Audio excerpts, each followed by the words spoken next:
And so these are the issues that I take up in Race After Technology, which many of you received a copy of today, but also in an edited volume in which I brought together a range of scholars to think through the long history of technological discrimination, from the plantations and policing to our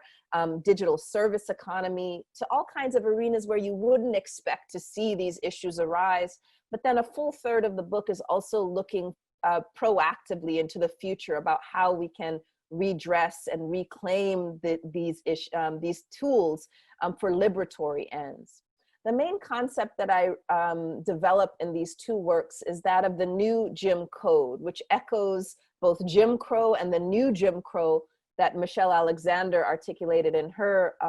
book. And here I'm focused specifically on the role of technology in hiding discrimination, in making us feel that we've made progress, but actually allowing discriminatory practices to penetrate every area of our lives under the guise of progress. And so in naming this, it's my hope that we'll be able to see it, identify it, and begin to intervene in these forms of technologically mediated discrimination. An example that really exemplifies the new Jim Code is in our healthcare system and algorithms that are used to decide which patients get more treatment and resources. In about last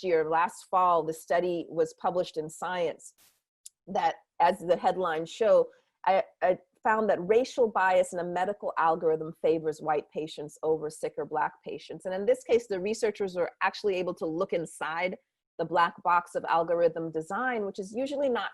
possible with proprietary systems. And what they found was it wasn't the system that was creating this discriminatory outcome wasn't deliberately taking stock of race, but precisely because it was race neutral and ignoring the long history of discriminatory practices in the healthcare system, it reproduced it by being race neutral,